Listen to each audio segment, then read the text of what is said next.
Today we are going to finish up our look at the early stories, the early years of Jesus' life. And this is going to lead right into the next one, which is preparing the way, focusing on John the Baptist and how he prepared for Jesus, and just kind of John the Baptist focusing on him and as a person and his life. And then that will lead us into Lent, in which we look at the Sermon on the Mount, the teachings of Jesus during his ministry. Then Holy Week with his suffering, death, and then resurrection on Easter morning, and then the post-resurrection stories after Easter. And so we're really going to be focusing on Jesus for the first half of this year. So this last story that we have is actually the only story that we have from Jesus' childhood. It's the only story that you're going to find in the Bible, and it's only in the Gospel of Luke. It's the only place you'll find it. Now, there are some other childhood stories that are told about Jesus in other Gospels that are not in the Bible. However, those Gospels were written in the 2nd, 3rd, 4th centuries. They're generally seen as not reliable, not written by people who actually knew anybody who knew Jesus. So we don't generally pay much attention to those. So this is the only one that we have any sense of reliability as it's in our scriptures. And this takes place when he is 12 years old. And it is a parent's worst nightmare. You'll see what I mean in a moment. When we look at this story, this takes place during the Passover festival. Now, the Passover festival is the time when they celebrate their liberation, their ancestors' liberation from slavery in Egypt. The angel of death came across Egypt and passed over the houses of the Hebrew people. And so that's why they call it Passover.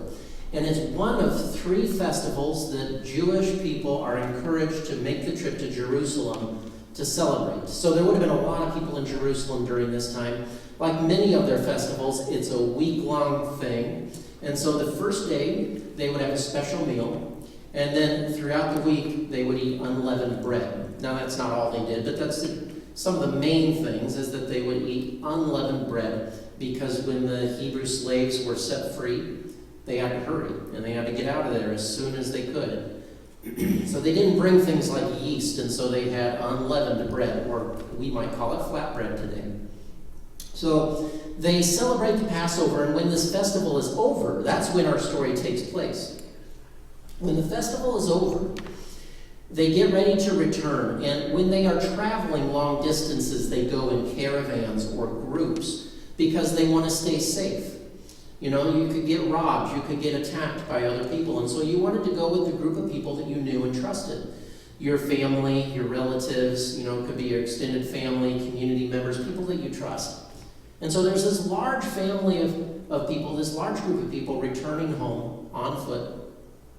And Mary and Joseph are not helicopter parents because they don't know exactly where Jesus is, but they assume he's with the group. Right? Why wouldn't he be? This isn't their first time going. It says that they went yearly. So this is not their first trip. This is not Jesus' first trip. So he knows the protocol. He knows what to do. So why wouldn't he be with them? And so they're heading home, and they assume he's with somebody else in the group. But eventually, they must have been suspicious that they haven't seen him, and they do a search, and they start searching. And it takes most of that first day. So they are a full day's travel away from Jerusalem when they realize Jesus is not in the group. And that moment of panic sets in that any parent would understand. Whether or not you've been in that situation. Maybe you have been. Maybe you've been in a similar situation. Maybe you've been in a situation where you assumed that somebody else was watching your kid or kids, and then they thought that you or somebody else was watching your kids. Turns out no one's watching your kids, and that moment of panic that sets in. Now, hopefully, that moment of panic is short-lived, and your kids are over somewhere playing, having fun, and they're fine. Sometimes those stories end up in the news, and they can be in trouble. But the panic that sets in is very real. And whether or not you've been through it, you would know what that's like. And so they are searching, and for them, this panic is not going to be short-lived.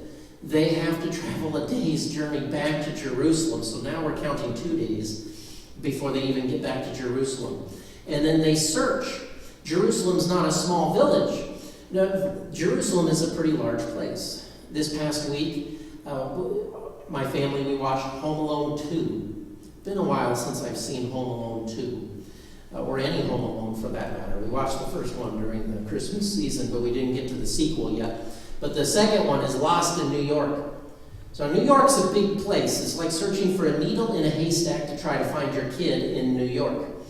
Well, Jerusalem was smaller than New York, but it was certainly a large place.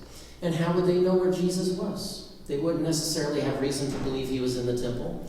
And even when they get to the temple complex is large and massive. It's complicated. It's not like you can just see him right away when you get there. And so it says it took 3 days of searching for him. Now, I'm not sure if the 3 days includes the time that they journeyed away and the time that they journeyed back. If not, that's 5 days. So 3 to 5 days. Either way, a nightmare.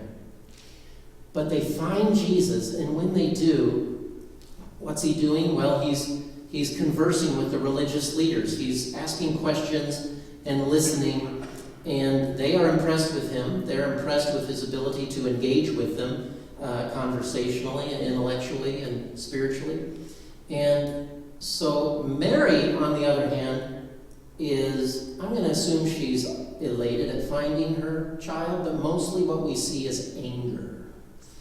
And we can understand that too. If you're a parent, you can understand that. That anger would be motivated by love, elation and anger all at the same time. So Mary rebukes him and says, "What have you been doing?" This is my own words. "We have been searching for you for 3 days with great anxiety. And why do you do this to us?" And then Jesus responds. He says, "Why are you searching for me? Don't you know that I would be in my Father's house?"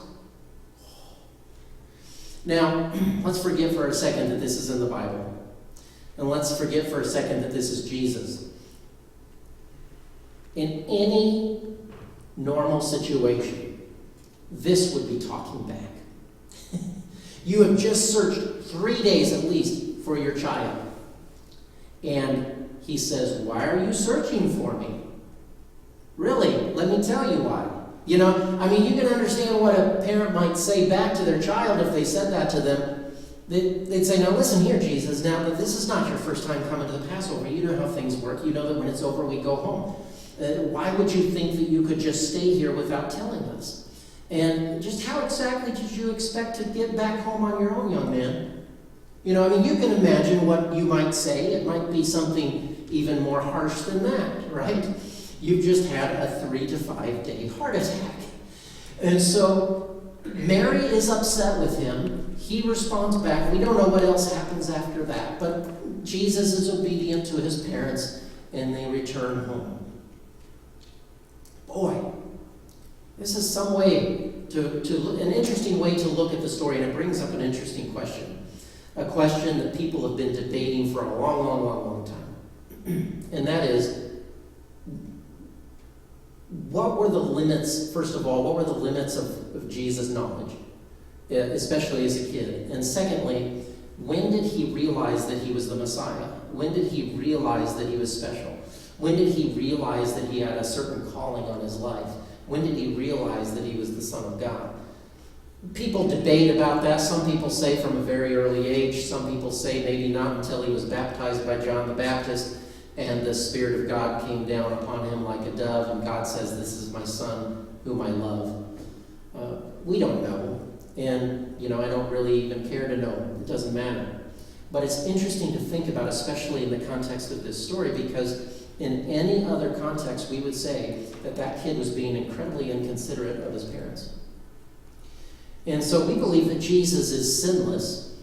And so is being inconsiderate sinful? Is it if you don't know that you're in the wrong? Is it if you're a kid? What is sin exactly? We don't know. It's just an interesting thing to think about in the story. But one thing we do know is that it says at the end that he matured in wisdom and years.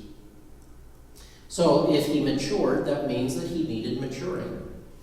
You see, if we believe that Jesus was God becoming fully human with all of its limitations, then that means that he could have been limited as well in what he knew, especially young in life.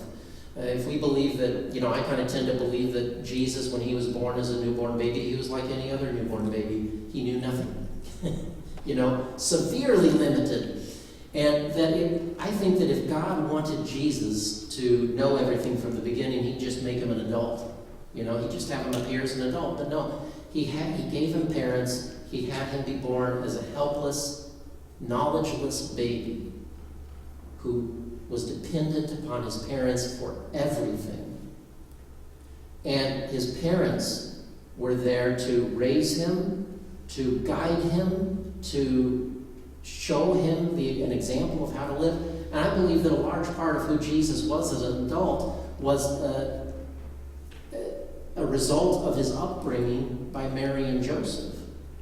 And also who he was as a person, his personality and his divinity, but also part of his upbringing from his parents, just like for anyone. We are who we are partially because of the upbringing of our parents, and partially also just because we are who we are, right? We are unique people. We have our own unique personalities and such. And so I think that that's true for Jesus, and I think that he may have even learned a lesson that day as a kid. And this story is also meant to show us at the same time that Jesus was well advanced for a 12-year-old, being able to converse with these religious leaders. So he's well on his way. He may still need some guidance from his parents. That would be a huge responsibility to be the parents for the Messiah, the Son of God. And we don't really get much of a glimpse into the parenting style of Mary and Joseph, but the one picture we get is when they lose him for 3 to 5 days. Being a parent is difficult. It has a lot of responsibility. And most parents, probably at one time or another, if not constantly, wonder if they're doing it well enough. They may wonder, am I being too harsh? Am I being too gracious? Am I letting them get away with too much? Am I holding them accountable too much?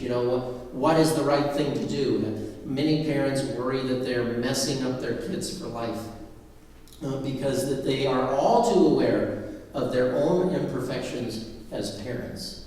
And many parents will replay the events of the day and say, oh, I shouldn't have done that, I shouldn't have said that, I shouldn't have, and all of these things. Well, we look at the one picture of the story of Mary and Joseph, and we see that they lost the Son of God for 3 to 5 days. We may have a leg up on them, right? So now, I don't know, maybe you've had an experience where you lost track of a child or children at one point in time. But, even if you have, look at Mary and Joseph. They were not perfect by any means, but God chose them, imperfections and all, and he entrusted them with his Son, Jesus, knowing that they would make mistakes, knowing that they would not be perfect. But nonetheless, he believed in them. And we know that indeed Mary and Joseph, even though we have this unfortunate incident, we know that Mary and Joseph were good parents. Why? Well, look at who Jesus turned out to be. Look at the kinds of things that he taught, the kinds of things that he stood for. And yes, I know that he was divine as well as human, but nonetheless, some of that also would have come from his parents, whom God had chosen for him.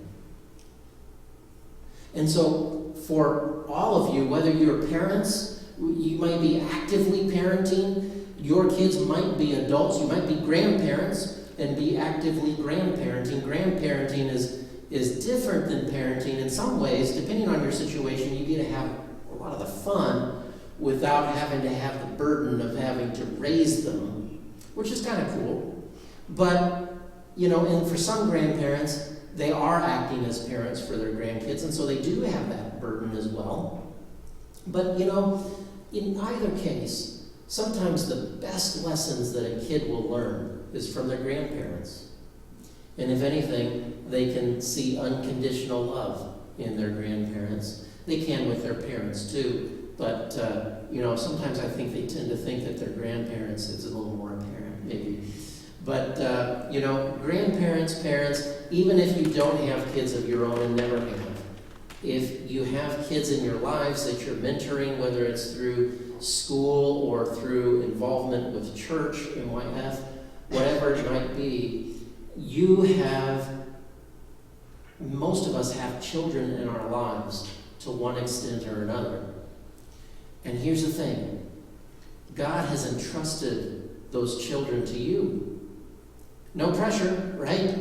You don't need more pressure as a parent, but God has entrusted those kids to you, and He knows that you're not perfect. Here's the thing, no parents are perfect. None. As highly as you may think about your own parents, you acknowledge that they're not perfect. Nobody is perfect, and we're not going to be perfect either. Mary and Joseph weren't perfect. But God knows that. And God has entrusted some children or a child to you. It could be your children, it could be your grandkids, it could be some children in the community or in the church. But whatever the case may be, God has entrusted them to you. And God knows that you can do it. Because God believes in you. Because that's why you were chosen. And so if you have children in your life, count it as one of your callings.